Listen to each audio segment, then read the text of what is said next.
Prosper Log, show date 140928. How y'all doing today? I'm doing pretty good. Notice I'm playing a little bit different song this time because on September 26, 2001, Star Trek Enterprise, simply known as Enterprise back then, debuted on UPN, chronicling the adventures of Jonathan Archer, played by Scott Bakula, and the crew of the Enterprise NX-01. This was part of the prequel craze that hit back in the day. I personally thought this was a good one. This is actually my favorite series. But all things come in good time. This week's unofficial sponsor of Prosper goes to the group Live Long and Prosper, commanded by Captain Christine Hope, inspiring all around the world for peace and long life. Keep in mind, your mind matters. Live long and prosper. Captain Hope, you're keeping it classy yourself. I give you, as always, the Prosper salute on that one. But it would be bad of me to talk about Enterprise without talking about the show that premiered on this date in 1987. This is the one that got me started watching Star Trek back those many, many years ago. I actually started in 1991. I'm talking about Star Trek, The Next Generation, which chronicled the crew of Captain Jean-Luc Picard of the Starship Enterprise, NCC-1701D, Galaxy-class starship. Alright, I don't know about y'all, but I'm a little thirsty. So let us bust out this week's beverage of choice. I'm going with Red Strawberry Ale at 5% blood alcohol. Proper opening apparatus. Here we go. Ooh, I have a new glass. Just got it today. Good Spock. Evil Spock. Lucky wants in on this. Sorry, dude. I love you, though.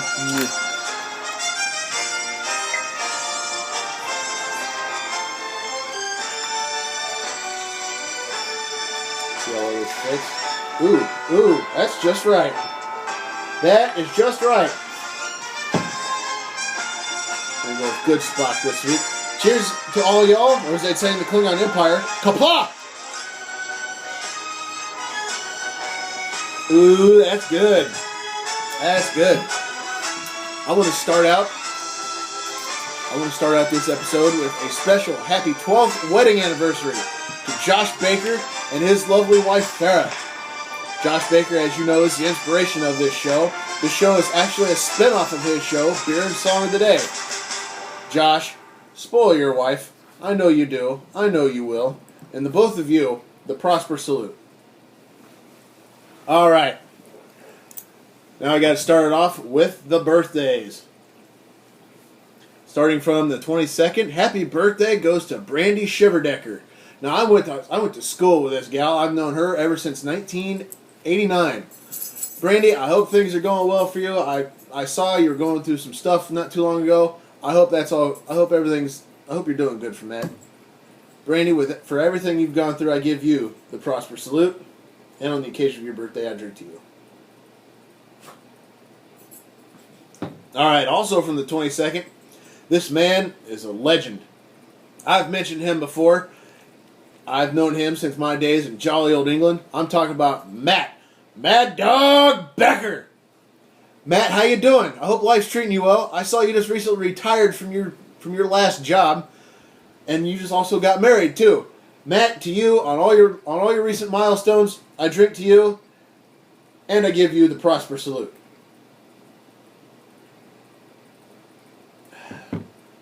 All right, skipping a couple of days ahead.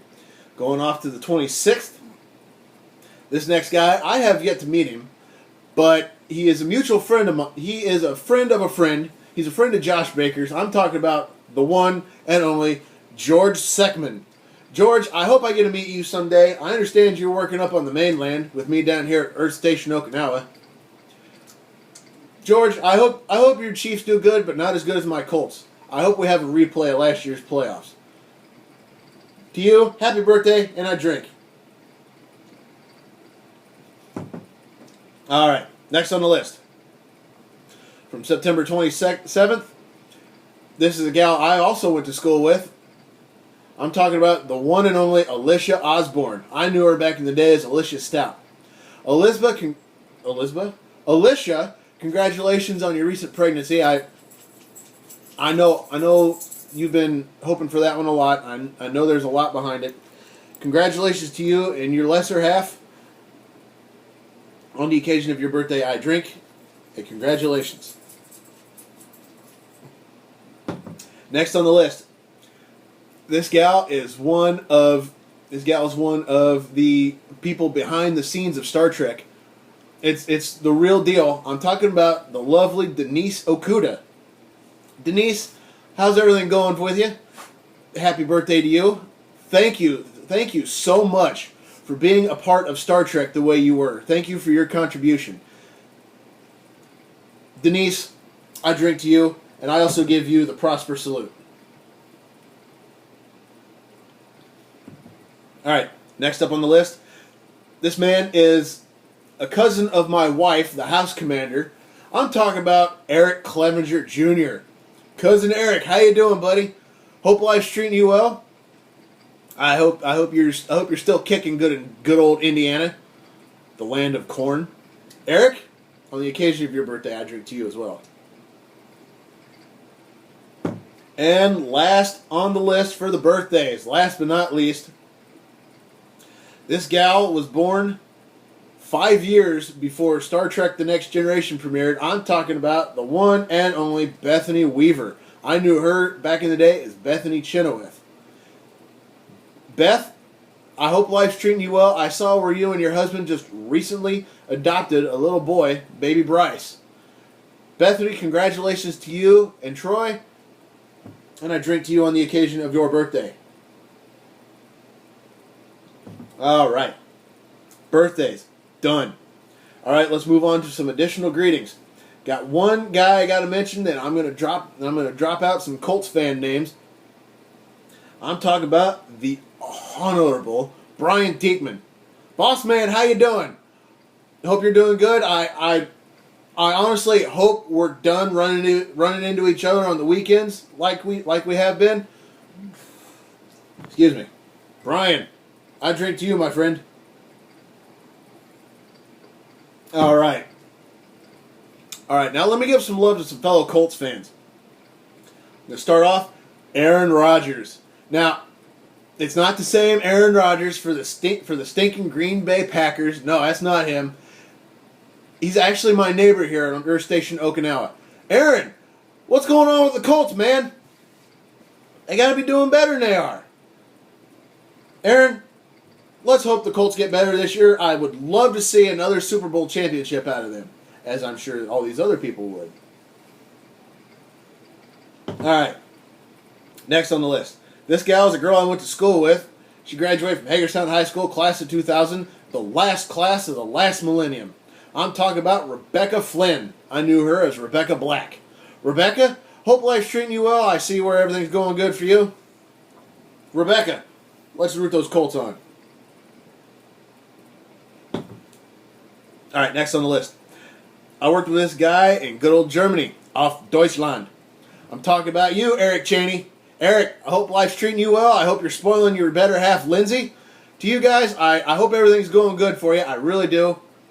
Eric, I drink to you. And go Colts. All right, the final shout out. This girl was 3 years ahead of me in school, or so, give or take. And she was my neighbor there for a little bit. I'm talking about you, Lindsey Stuffle. Yeah, that's you. I'm talking about you. Lindsey has actually wrote a book. I neglected to grab the book. I am so sorry, Lindsey. I was gonna do a little bit of advertising for you, but Lindsey is a published author. Lindsey, congratulations on your works, and I drink to you. All right, greetings. Done. Next part of the show. All right, let's get some football action talking here.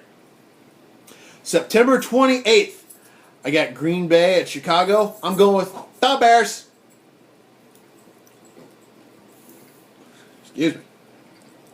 Buffalo at Houston. going with Buffalo. Houston's in my conference. I can't root for them. Go Buffalo. Tennessee at Indianapolis. If you don't know this one yet by now, you're lost. I'm sorry. But for those of you that don't know, Indianapolis, of course. Carolina at Baltimore. You know, folks, Carolina, from what I've seen, nobody's been removed from that team. And they're not a bunch of thugs that I can tell. I'm going with Carolina on this one. Especially after I saw what Cam Newton did for a little boy that has, I want to say, MS? No, cerebral palsy. It was cerebral palsy. So yeah. By the way, Cam Newton, give you the prosper salute. Way to go. That good stuff right there.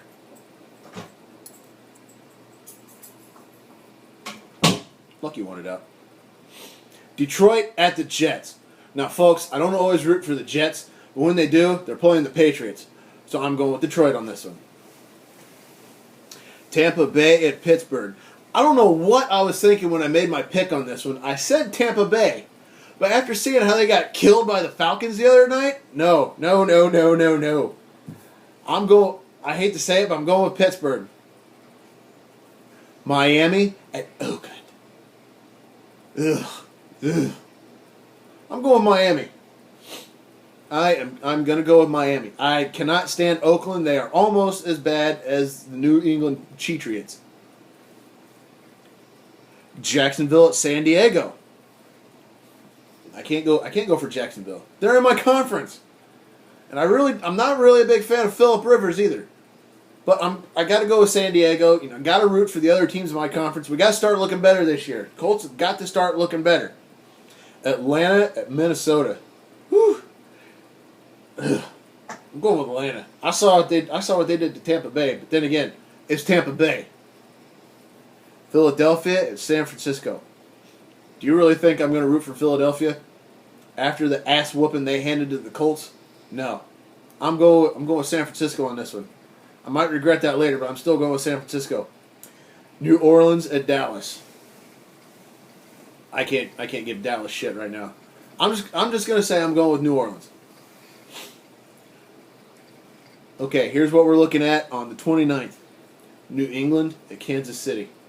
There is no way in hell I would root for New England. Go with Kansas City on this one. Now, folks, that all being said, there are some teams that are looking at a bye week this week. If for some reason you missed them, Cincinnati, Cleveland, Denver, St. Louis, Arizona, and Seattle are all taking a break this week. Works for me. And finally, on the 2nd of October, one of the classic rivalries, Minnesota at Green Bay. I'm pegging Green Bay for this one. Call it a hunch. All right, football picks. Done. Let's get to this week's featured episode. This week's featured episode, The Menagerie Part 2. When last we left the Enterprise and Mr. Spock, Spock was being court-martialed for kidnapping Captain Pike, hijacking the Enterprise, and setting it on a course to Talos 4, that forbidden planet. Now we see the continued that continued voyage of Christopher Pike aboard the Enterprise back 13 years ago. We see the continued voyage of how the Talosians abducted Captain Pike and basically wanted him for breeding stock in order to save their race. The Enterprise reaches orbit of Talos 4. They finish seeing the evidence. Captain Kirk turns back to look at Commodore Mendez to ask him a question, but before the captain can get it out, the Commodore mysteriously disappears. Message from the Keeper, as it was known, told Captain Kirk that the appearance of Commodore Mendez aboard the shuttle and on the ship was merely an illusion. After seeing the transmission, Commodore Mendez sent a message to the Enterprise exonerating Spock from the charges, and for Captain Kirk to proceed as he saw fit. Basically, Spock got lucky. Spock got lucky on that one. We see Captain Kirk order Mr. Spock to the transporter room after Captain Pike says he wants to go down to Talos. And to finish off the episode, Captain Pike and Vina, Captain Pike as he originally was, 13 years ago, restored to being able to walk and talk and move and all that good stuff instead of being confined to a wheelchair. We see him and Vina go down below to start new lives. Speaking of starting things, let's start off behind the scenes, shall we? The first draft of this episode's script, along with that of Menagerie Part 1, was completed on October 3rd, 1966, with the subsequent final draft being turned in on October 7th. That's rather fitting. It's rather fitting. It's about a week early, but it's fitting. Robert Butler is the only credited director on this episode. However, Butler had actually directed The Cage, which provided much of the material used in this episode. The courtroom scenes in the Menagerie Part 2 were actually directed by the credited director of Part 1, Mark Daniels, who receives no on-screen credit for them here. Likewise, Butler was not credited for the portions of his The Cage used in Part 1. Essentially, both episodes feature material directed by both men, but they are only credited once each. Daniels on the first part and Butler on the second. In addition, many of the production staff who worked on The Cage, cinematographer William E. Schneider, editor Leo Sharif, and art director Franz Bachlin, are credited in this episode in place of the actual series staff who received credit in Part 1. You know, honestly, that's fair. That's fair, because the amount of material of The Cage used in Part 1 is maybe a little more than the amount of material from today, from what they would call today in Part 2. You know? Does that make any sense? It's actually kind of proportionate, like maybe 10 minutes worth of The Cage was seen in the first part, and maybe 10 minutes of the actual courtroom scene was seen in the second part. It actually kind of balances out. I give those guys props and the Prosper salute. I give those guys props for splitting that up. The Menagerie Parts 1 and 2 constitute the only two-parter in the run of the original series. Combined, the two parts of the script run to only 64 pages, shorter than the scripts for many one-hour episodes. This is due to the heavy use of footage from The Cage, which only had to be briefly noted by scene designations in the script format. This is the only episode of any Star Trek series which uses a captain's log to recap the events of the previous episode in a story arc. All others use a more traditional, previously on type of recap. In the script, McCoy and Scott have a scene wherein they explain to Kirk how they figured out which computer bank Spock tampered with to lock the ship on course. They took perspiration readings on all the banks, and since Spock's sweat has copper in it, traces of copper were found. The scene isn't seen in the episode. That's one of those cost-saving features there. At the end of the episode, dramatic license is taken when Spock brings Pike to the transporter room. To make the scene as expedient as possible, Spock accompanies Pike to the transporter, sees him off, and beams him down all in less than 2 seconds of screen time. Man, I wish I could do some things in 2 seconds. Other things I wish were longer. But I'm going to leave it at that. DeForest Kelley, James Doohan, and George Takei do not appear in this episode. Nichelle Nichols does not appear on screen, but she does have several voiceover lines at the end of the episode. Along with What Are Little Girls Made Of and Errand of Mercy. This is one of only 3 episodes after the 2 pilots in which Kelley does not appear. Sean Kinney took over the role of Pike from Jeffrey Hunter. Kinney also appeared as DePaul in the original series Season 1. Because Malachi Thorne was cast as Commodore Mendez, it was necessary to redub the Keeper's dialogue by altering the pitch of the actor's voice.